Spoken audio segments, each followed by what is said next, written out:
এই হাদিসটা আপনার মাকে বলবেন, আপনার বোনকে বলবেন, আপনার মেয়েকে বলবেন, আপনার স্ত্রীকে বলবেন। এই হাদিসটা যদি কারো হৃদয়ের মধ্যে গেঁথে যেতে পারে, তার দ্বারা অন্যায় করা সম্ভব না। একটু এই কথাটা না বললে জাস্টিস হবে না। রাসূল সাল্লাল্লাহু আলাইহি ওয়াসাল্লাম মেরাজে গিয়েছিলেন, আপনারা জানেন। তিনি মেরাজের রাতে অনেক অলৌকিক জিনিস দেখেছেন, নবীদের সাথে সাক্ষাৎ করেছেন, ইভেন আল্লাহর সাথে কথা বলেছেন, আল্লাহর নূর দেখেছেন। এই সময় সবাই তাকে হাসি মুখে সম্বর্ধনা জানিয়েছিল।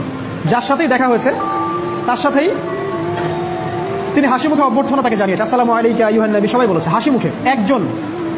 একজন মালাক, একজন ফেরেশতা তাকে দেখে হাসেননি, একজন।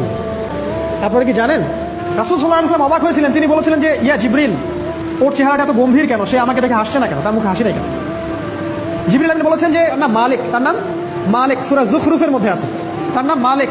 যেদিন থেকে আল্লাহ জাহান্নাম সৃষ্টি করেছেন সেদিন থেকে তাকে জাহান্নামের দায়িত্ব দিয়েছেন, অর্থাৎ জাহান্নামের হেড অফ ডিপার্টমেন্ট, ইনচার্জ। সেদিন থেকে তার মুখের হাসি উঠে গেছে।